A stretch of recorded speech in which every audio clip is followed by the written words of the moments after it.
So again, good morning to all. வழக்கமான recap. இப்போ நம்ம பார்த்துட்டு இருக்க அந்த ஜெனரல் பிரின்சிபல்ஸ் ஆஃப் இன்டர்பிரிட்டேஷன்ல லாஸ்ட் கிளாஸ்ல ஒரு 2 விஷயம் பார்த்தோம். நாசிட்டர் எ சாசிஸ் அப்படிங்கிற ஒரு பிரின்சிபல் பார்த்தோம். That is to know from its association அப்படின்னு சொல்லுவாங்க. To know from its association. ஒரு வேர்ட் ஒரு குறிப்பிட்ட சென்டென்ஸ்ல உபயோகப்படுத்திருக்கும் பொழுது அதோடு தொடர்புடைய மற்ற வேர்டுகளுக்கு என்ன மீனிங் கொடுத்துருக்கோ அதே சென்ஸ்ல அதே நோட்ல கொடுக்கப்பட்டிருக்கு அப்படிங்கறத அர்த்தம். அசோசியேட் ஒரு கேஸ்ல கூட டிஸ்கஸ் பண்ணோம். ஒன்னு வந்து Alamgir versus state of Bihar அந்த கேஸும், இன்னொன்னு அந்த எலெக்ஷன் ட்ரிபியூனல் கேஸும் டிஸ்கஸ் பண்ணோம். உங்களுக்கு அது ஞாபகம் இருக்கும்னு நினைக்கிறேன். To know from its association. நான் ஜார்ஜ் பெர்னாட் ஷாவோட கோட் கூட உங்களுக்கு ஒன்று சொன்னேன் லாஸ்ட் செஷன் வீடியோல. என்னன்னா, tell about your friend, I will tell whom you are அப்படின்னு சொல்லுவாங்க. அப்போ நம்ம எந்த இடத்துல நம்மளுடைய நேரத்தை அதிகமாக செலவிடுறோமோ அதோடைய தாக்கம் நமக்கு அதிகமா இருக்கும். அதே மாதிரி ஒரு ஆக்ட்ல ஒரு குரூப் ஆஃப் வேர்ட்ஸ் ஒரு பர்டிகுலர் செக்ஷன்ல இருக்கு அப்படின்னா அது எல்லாமே என்ன இருக்கும்னா ஒன்னோடு ஒன்று தொடர்புடையதாக ஏதோ ஒரு காரணத்துக்காக தான் அதை எல்லாம் சேர்த்து ஒரு சென்டென்ஸா ஒரு ப்ரொவிஷன்ல ஒரு செக்ஷன்ல ஒரு இன்டர்பிரிட்டேஷன்ல ஒரு எக்ஸ்பிளனேஷன்ல ஒரு இல்லஸ்ட்ரேஷன்ல ஒரு எக்ஸப்ஷன்ல என்ன பண்றாங்க கொடுக்குறாங்க. ஏதோ ஒரு காரணத்துக்காக தான் கொடுக்கப்பட்டிருக்கு, எதுவும் வந்து சும்மா வந்து கொடுக்கப்படலை. அப்போ அந்த நோக்கம் எப்படி அப்படிங்கிறத கூட இருக்கக்கூடிய மற்ற வார்த்தைகளின் தொகுத்து நம்ம என்ன பண்ணிக்கலாம், அதோடைய அர்த்தத்தை எடுத்துக்கலாம். இந்த ஆலம் கிர் வர்சஸ் ஸ்டேட் ஆஃப் பீகார்ல ஒருத்தர் வந்து செக்ஷன் 498 ஐபிசில சார்ஜ் பண்ணியிருந்தாங்க, எக்ஸ்பிளைன் பண்ணியிருந்தா இல்லையா, அடல்ட்ரி. அப்ப அவர் என்ன சொல்றாருன்னா, the section starts with these kind of words. என்னன்னா, whoever take away அப்படிங்கிற மாதிரி ஆரம்பிச்சு the married woman or having reason to believe a married woman from the custody of a lawful person, that is his husband அப்படிங்கிற மாதிரி ஆரம்பிக்கும். அப்ப அவர் என்ன சொல்றாருன்னா, டேக் அவே அப்படின்னா யூசிங் ஃபோர்ஸ். அப்ப வாலண்டரியா ஒரு married woman if cannot be labeled as adultery. வேணா இப்ப யூசிங் ஃபோர்ஸ் விருப்பத்திற்கு மாறாக பலத்தை பிரயோகப்படுத்தி எடுத்துக்கக்கூடிய விஷயம். அதனால இது வந்து வராது. கோர்ட் என்ன பண்ணணும்னா அந்த செக்ஷனை முழுமையாக படிச்சு அந்த டேக் அவேங்கிறது கூட என்னென்ன வார்த்தைகள்லாம் உபயோகப்படுத்திருக்கு அப்படிங்கிறதையும் எடுத்துக்கிட்டு இதுக்கு இப்படி நம்ம லிட்ரல் மீனிங் எடுத்துக்க முடியாது அப்படின்னு சொல்லியிருப்பாங்க. சரியா? அப்புறம் இன்னொரு கூட உங்களுக்கு நான் டிஸ்கஸ் பண்ணேன். இது அப்ப அடுத்தது வந்து எஜுஸ்டம் ஜெனரிஸ் அப்படிங்கிற கன்ஸ்ட்ரக்ஷன் பார்த்தோம். கன்ஸ்ட்ரக்ஷன் எஜுஸ்டம் ஜெனரிஸ், அதுக்கு வந்து என்ன லிட்ரல் மீனிங் அப்படின்னு பார்த்தீங்கன்னா of the same kind. Of the same kind பயாலஜில ஒரு விஷயம் சொல்லுவாங்க, என்னன்னா genus species. Genus species. For example, in a cat family, cat, tiger, leopard, etc. இதெல்லாம் என்ன அப்படின்னா ஒரே வித குணம் கொண்ட ஏதோ ஒரு அடிப்படை குணம் கொண்ட ஒரு பிரிவினை சார்ந்த விலங்கு. அதே மாதிரி பொட்டானிக்கல் நேம் எடுத்துக்கோங்களேன், மேக்னிஃபரா அப்படிங்கிற ஒரு இது கீழே இண்டிகா, மேக்னம், எக்ஸெட்ரா. அப்போ ஒரு விஷயம் சார்ந்து இருக்கக்கூடிய அதே குணாதிசயங்கள் கொண்ட அப்படின்னு அர்த்தம். அதே மாதிரி இந்த ஆஃப் த சேம் கைண்ட் ஏதோ ஒரு வாக்கியம் கமா கமா கமா அப்படின்னு போட்டு இருக்கப்பட்டிருக்கு அப்படின்னா அது வந்து எப்படி எடுத்துக்கணும் அப்படின்னு பாத்தீங்கன்னா, அது எல்லாமே ஒரு group of all belong to unique category or common genus அப்படிங்கிறத எடுத்துக்கிட்டு அதை சார்ந்து பொருள் எடுத்துக்கணும், தவிர அதை தவிர்த்து பொருள் எடுத்துக்க கூடாது. ரெண்டுத்துக்கும் சின்ன வித்தியாசம் தான் சாசிட்டர் நாசிஸ்க்கும் எஜுஸ்டம் ஜெனரிஸ்க்கும். சாசிட்டர் நாசிஸ்ங்கிறது to know from its association. It does not mean the words used should have be like synonyms or should be similarly placed. But with regard to எஜுஸ்டம் ஜெனரிஸ் of the same kind அப்படின்னு சொல்லும் போது இப்போ ஒரு இங்கிலீஷ் கேஸ்ல இருக்கு,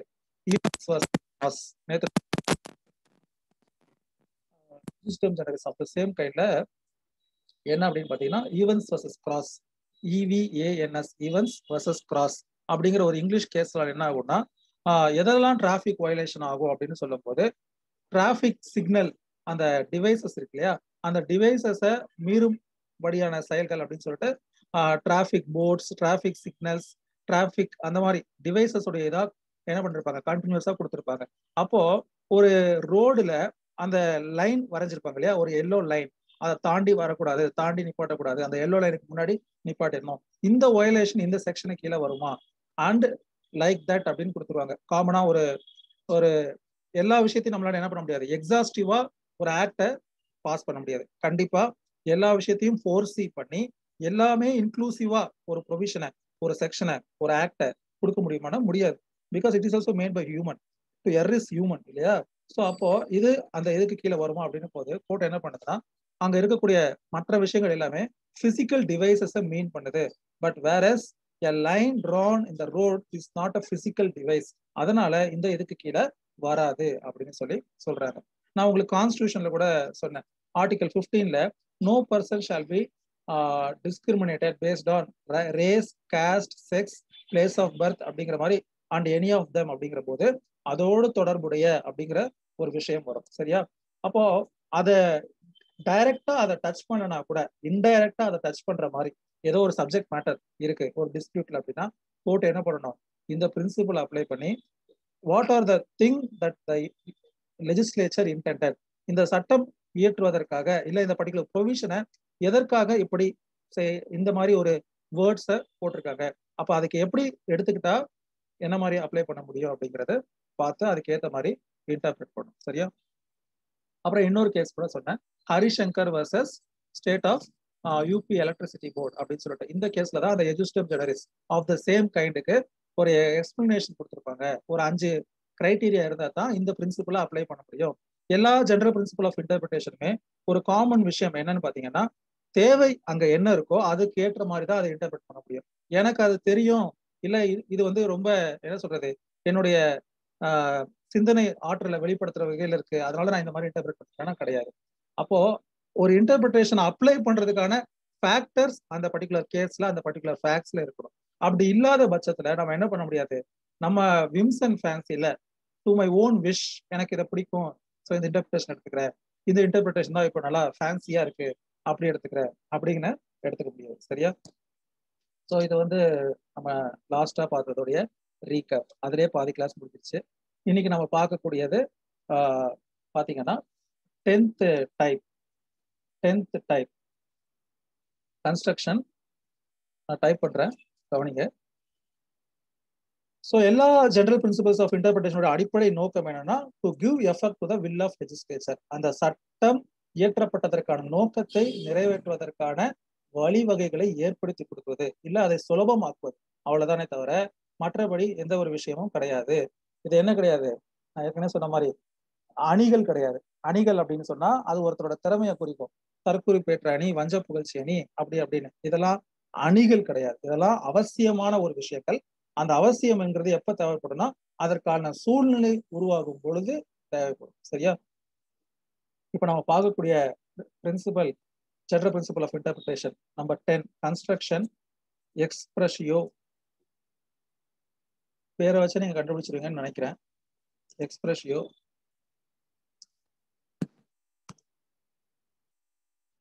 S construction எக்ஸ்பிரஷியோ யூனியஸ் எஸ்ட் எக்ஸ்க்ளூஷியோ.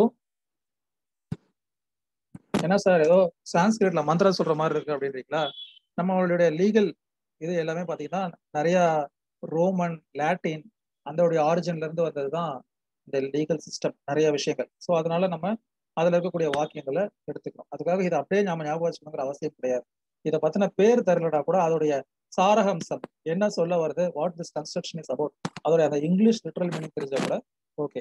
எக்ஸ்பிரஷியோ யூனியஸ் எஸ்ட் எக்ஸ்க்ளூஷன் ஆல்டீரியஸ், இதுதான் இப்ப நம்ம பார்க்கக்கூடிய கன்ஸ்ட்ரக்ஷன். சரியா? கன்ஸ்ட்ரக்ஷன் எக்ஸ்பிரஷியோ யூனியஸ் எஸ்ட் எக்ஸ்க்ளூஷன் ஆல்டீரியஸ் இன்னைக்கு நம்ம பார்க்கக்கூடிய கன்ஸ்ட்ரக்ஷனுடைய type. As the name suggest, law itself is defined இல்லையா? இப்ப நம்ம இந்த பார்க்கக்கூடிய சப்ஜெக்ட் இருக்கு இல்லையா, இன்டர்பிரேஷன் ஆஃப் ஸ்டாட்யூட்ஸ். ஆரம்ப காலத்துல சொன்ன மாதிரி we are concerned only about the codified law. அதுல எந்த மாற்று கருத்தும் கிடையாது. இயற்றப்பட்ட எழுதப்பட்ட சட்டங்களை எப்படி இன்டர்பிரேட் பண்ணணும் அப்படிங்கறத பாக்குறோம்.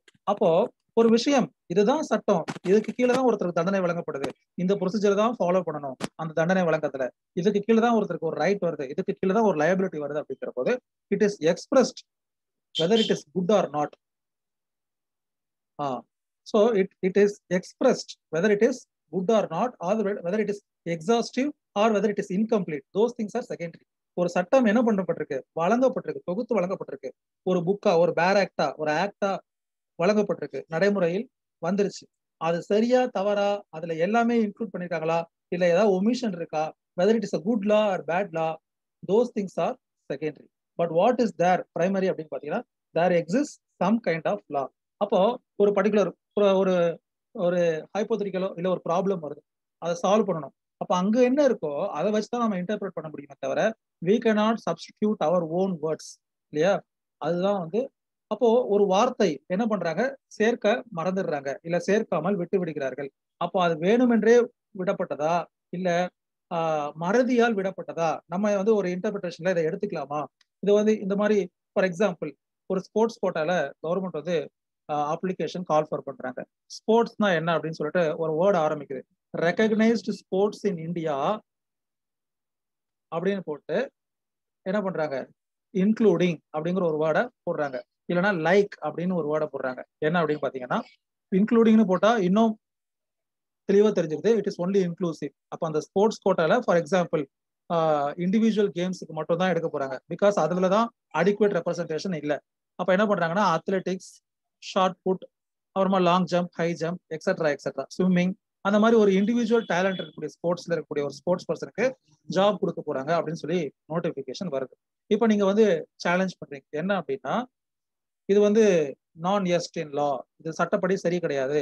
ஐ am a sports person and I have been played in Tamil Nadu premier league, I am a cricketer, so எனக்கும் இந்த இதுல வந்து கொடுக்கறதுக்கு அனுமதி வழங்கணும் அப்படின்னு சொன்னா இது சரியா தவறா அப்படின்னு பாத்தீங்கன்னா வெளிப்படையா பார்த்தா சரிங்கிற மாதிரி தான் தெரியும். ஏப்பா நீ விளையாட்டு வீரனுக்கு தான் வாய்ப்பு தர, கொடுத்துட்டு போ. No, when the law excludes something then it means it is excluding it voluntarily. தெரிந்தேதான் அது ஒமிட் செய்யப்பட்டிருக்கு, தெரிந்தேதான் அது இன்க்ளூட் பண்ணாம விடப்பட்டிருக்கு அப்படின்னு அர்த்தம். அதுதான் இந்த மேக்ஸிமோட பேர். கன்ஸ்ட்ரக்ஷன் எக்ஸ்பிரஷியோ யூனியஸ் எக்ஸ் எக்ஸ்க்ளூஷன் ஆல்டீரியஸ். Expression of one excludes another. அப்போ ஒரு விஷயம் குறிப்பிடப்படாமல் போய்விட்டால் அப்ப என்ன அர்த்தம், அது இல்லைன்னு அர்த்தம். இப்போ நம்ம கான்ஸ்டியூஷன்ல படிப்போம், ஃபண்டமெண்டல் ரைட்ஸ் ஆர்டிகல் 12ல ஆரம்பிக்குது, ஆர்டிகல் 35ல முடியுது. இதுல சில ப்ரொவிஷன் என்ன இருக்கு அப்படின்னு பாத்தீங்கன்னா எப்படி ஆரம்பிக்கும் அப்படின்னு பாத்தீங்கன்னா state shall not discriminate its citizens based on அப்படின்னு இருக்கும். இன்னும் சில செக்ஷன் ஆர்டிகல், இப்போ நான் சொன்ன ஆர்டிகல் 15 எப்படி ஆரம்பிக்கும்னா state shall not discriminate its citizens on the basis of so and so அப்படின்னு இருக்கும். ஆர்டிகல் 21 எப்படி ஆரம்பிக்கும்னா no person shall be deprived office அப்படின்னு ஆரம்பிக்கும். அப்போ article 21 is applicable to all persons in India, whereas article 15 is applicable only to the citizen of India. So a person of another country cannot claim right under article 15, but very well he can claim right under article 21. இதுதான் இந்த கன்ஸ்ட்ரக்ஷனுடைய importance. ஒரு விஷயம் omit செய்யப்பட்டிருக்கு, இல்ல ஒரு விஷயம் பத்தி அதுல குறிப்பிடப்படல, something is silent rather than excluding, even it is silent, it amounts that it is not granted. நீங்க சிவில் ப்ரொசீஜர் கோட்ல படிப்பீங்க, இப்ப நான் சொல்றதை நீங்க கவனிச்சுக்கோங்க. சிவில் ப்ரொசீஜர் கோட்ல படிப்பீங்க, இல்ல கிரிமினல் ப்ரொசீஜர் கோட்ல படிப்பீங்க. ஜட்மெண்ட்ல நீங்க என்ன கேட்டிருக்கீங்க அப்படின்னு பாத்தீங்கன்னா ஃபார் எக்ஸாம்பிள் ஒரு பிரேயர், ஒரு சிவில் ரிலீஃப்ல என்ன பிரேயர் கேட்கறீங்கன்னா இந்த மாதிரி எனக்கு இவர் வந்து 6 லட்சம் ரூபாய் கடன் தரணும், அதுக்கு வந்து வட்டியோட 12% வட்டியோட போட்டு இந்த நீதிமன்றம் அவரை தர்றதுக்கு உத்தரவு வழங்கணும்னு சொல்லியிருக்கு. கோர்ட் என்ன பண்றதுன்னா 6 லட்சம் ரூபாய் தர்றதுக்கு தீர்ப்பு அளிக்குது, பிளஸ் பேக் டேட்ல, அதாவது 6 லட்சம் அன்றைய தேதியில் 6 லட்சம் பிளஸ் அதற்கான இது அப்படின்னு சொல்லி போட்டிருக்கு. அதாவது from the date of judgment அப்படிங்கிறத எடுத்துக்கணுமா இல்ல பழைய நான் சொன்ன என்னுடைய கிளைம்ல இருந்து எடுத்துக்கணுமா அப்படின்னு பாத்தீங்கன்னா what is provided in the judgment that alone is granted. If something is remain silent, court வந்து வெறும் அசலை வழங்கணுங்கிறதான் போட்டிருக்கு, அதுல வந்து இன்ட்ரெஸ்ட்டை பத்தி குறிப்பிடவில்லை அப்படின்னா it is deemed that it has rejected your prayer with regard to interest அப்படின்னு அர்த்தம். அதே மாதிரி கிரிமினல் கேஸ்ல நம்ம வந்து ஒரு கேஸ்ல என்ன பண்றாங்க, இம்ப்ரிசன்மெண்ட் கொடுக்காம ஃபைன் மட்டும் ஒரு பர்டிகுலர் செக்ஷன்ல, ஒருத்தரை 3 செக்ஷன்ல ஒருத்தருக்கு மேல கேஸ் ஃபைல் பண்ணிருக்காங்க, அதுல ஒரு செக்ஷன்ல அவருக்கு சென்டென்ஸ் கொடுத்துருக்காங்க இம்ப்ரிசன்மெண்ட், இன்னொரு செக்ஷன்ல இம்ப்ரிசன்மெண்ட்டும் கொடுக்கலாம், ஃபைனும் கொடுக்கலாம், இல்ல ரெண்டுத்துல ஏதாவது ஒண்ணு கொடுக்கலான்னு இருக்கு, ஃபைன் மட்டும் தான் கொடுத்துருக்காங்க. அப்போ நம்ம எப்படி எடுத்துக்க முடியாதுன்னா இந்த செக்ஷன்ல இட் இம்போஸ் சம் சென்டென்ஸ், அதாவது ஒரு 2 years of imprisonment and 1000 rupees fine or 1000 rupees fine or both அப்படின்னு இருக்குன்னா சென்டென்ஸ்ல 1000 rupees ஃபைன் அப்படின்னு போட்டுருச்சுன்னா அந்த ஃபைன் மட்டும் தான் அவர் கட்டணுமே தவிர அவருக்காக அந்த செக்ஷனை போய் பார்த்து சார் இந்த செக்ஷன்ல NI act, negotiable instrument act, cheque bounce கேஸா, செக் பவுன்ஸ் கேஸ்க்கு maximum 2 years imprisonment, double the amount of the cheque can be imposed as fine. So கண்டிப்பா உங்களுக்கு வந்து உங்க செக் அமௌண்ட் 5 லட்ச ரூபாய், 10 லட்ச ரூபாய் உங்களுக்கு நான் வாங்கி கொடுத்துட்றேன், அவனை 2 வருஷம் உள்ளேயும் வச்சிடறேன் அப்படிங்கிற ஒரு வாக்குறுதியை நீங்க என்ன பண்ணக்கூடாது, கொடுக்க கூடாது. சரியா? So it is a discretionary power vested with court for your practical thing. So இதுதான் இந்த கன்ஸ்ட்ரக்ஷனுடைய அர்த்தம். கன்ஸ்ட்ரக்ஷன் எக்ஸ்பிரஷியோ யூனியஸ் எஸ்ட் எக்ஸ்க்ளூஷன் ஆல்டீரியஸ். இதுக்கு எக்ஸாம்பிள் தான் நீங்க ஆர்டிகல் 15, ஆர்டிகல் 21, ஆர்டிகல் 16 வேரியஸ் தான் நீங்க எடுத்துக்கலாம். சரியா? இப்போ இதுக்காக ஒரு கேஸ்லாம் சொல்றேன், நோட் பண்ணிக்கோங்க. Nandini Satpathy case. Nandini Satpathy versus P L Dani. Nandini Satpathy versus PL.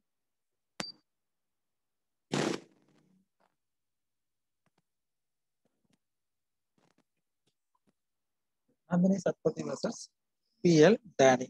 இப்போ நம்ம எவிடன்ஸ் ஆக்ட்ல confession given to the police officer need not be proved அப்படின்னு இருக்கும் இல்லையா? whether admission given during the presence of police officer or given to the police officer, whether it can be taken as a evidence அப்படின்னு பாத்தீங்கன்னா law is silent with regard to the word admission. Confession அப்படிங்கறத பத்தி தான் அந்த செக்ஷன்ல குறிப்பிடப்பட்டிருக்க தவிர admission அப்படிங்கிற ஒரு வார்த்தையை உபயோகப்படுத்த. கன்ஃபெஷன்னா என்னங்கிறத எங்கேயும் டிஃபைன் பண்ணல எவிடன்ஸ் ஆக்ட்ல. அட்மிஷன்னா என்னங்கிறத செக்ஷன் 17ல டிஃபைன் பண்ணிருப்பாங்க.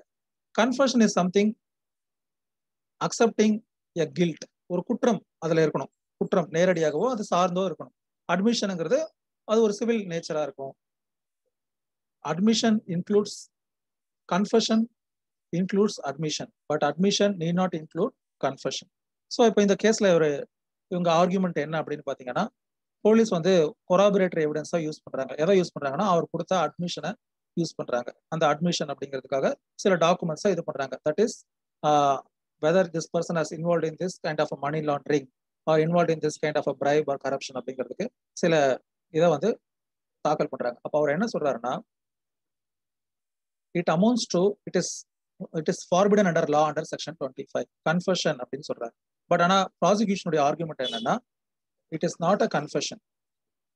It does not involve any threat or other aspects, but it is only a admission given by him under these circumstances. Under these circumstances அப்படிங்கிற மாதிரி ஒரு ஆர்குமெண்ட்டை வைக்கிறாங்க. அப்போ கோர்ட் என்ன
இப்போ கேக்குதா? சரி, நான் பேசுறேன், இங்க பாருங்க. அதாவது இந்த கன்ஸ்ட்ரக்ஷனுடைய விஷயம் இதுதான். அதாவது ஒரு விஷயம் ஒமிட் ஆயிருக்கு அப்படின்னா, ஓ அப்ப சாக்கெட்ல தான் ஏதோ ப்ராப்ளம் போல. சரி ஓகே. ஒரு விஷயம் இதுதான். இப்போ ஒரு லிஸ்ட் மெரிட் லிஸ்ட் கொடுத்துட்டாங்க. ஸோ இதான் ஒரு ஸ்டூடெண்ட் லிஸ்ட் தான். அதுல இல்லாதவங்க பேர் என்ன அர்த்தம்? இல்லைன்னு தான் அர்த்தம். தனியா ஒரு லிஸ்ட் போடணுங்கிற அவசியம் கிடையாது. அதுதான் இந்த கன்ஸ்ட்ரக்ஷனும் சொல்லுது. கன்ஸ்ட்ரக்ஷன் எக்ஸ்பிரஷியோ யூனியஸ் எஸ்ட் எக்ஸ்க்ளூசியோ ஆல்டீரியஸ். when something is not included, it is deliberately excluded அப்படின்னு அர்த்தம். It does not need any attention or any explanatory words to say that this has been excluded for these reason or for these aspects அப்படிங்கிறத சொல்ல வேண்டிய அவசியம் கிடையாது. சரியா? நான் IBC பத்தி உங்களுக்கு சொன்னேன், ஏற்கனவே சொன்னதுதான். அப்போ சில செக்ஷன்ல என்ன இருக்கும்னு பாத்தீங்கன்னா, knowingly அப்படிங்கிற ஒரு வார்த்தை இருக்கும். whoever knowingly or whoever has the knowledge of or whoever has done with the intention of அப்படின்னு இருக்கும். அப்ப அந்த மாதிரியான செக்ஷனுக்கெல்லாம் மென்சரியா இஸ் மேண்டேட்ரி. சில செக்ஷனுக்கு அந்த வார்த்தை கிடையாது. அதனால நான் ஏற்கனவே உங்ககிட்ட சொன்ன ஒரு விஷயத்த மறுபடியும் பகிர்ந்துக்கிறேன். It is not necessary in all criminal cases to prove a motive or intention.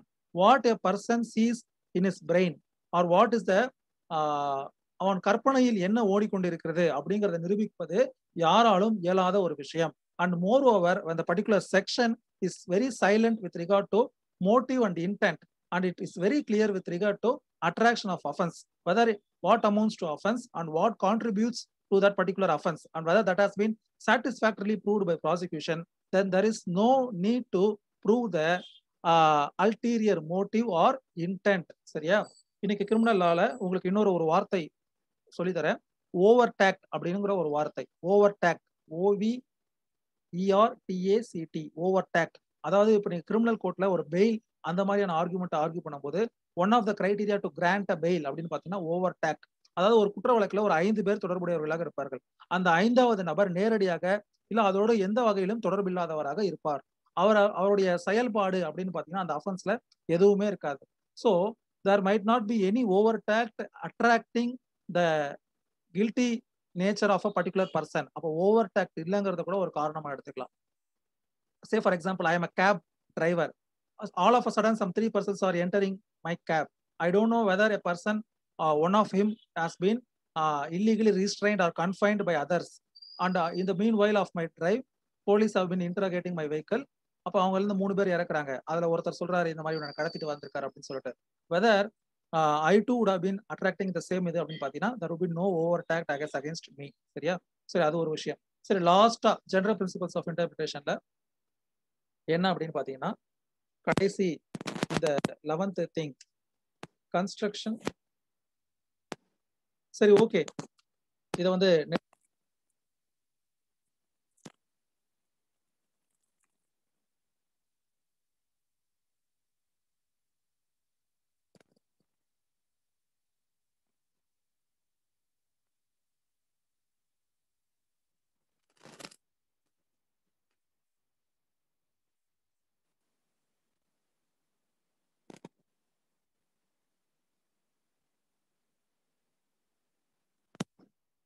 சரி ஓகே, அதான் நான் இன்னைக்கு செஷனை கம்ப்ளீட் பண்ணிக்கிறேன். சரியா? மீண்டும் இன்னொரு செஷன்ல உங்களை சந்திக்கிறேன். தெரியல என்னாச்சுன்னு. Okay, thank you everyone for your patience. Have a happy day. Thank you, sir. Thank you, sir. Thank you, sir.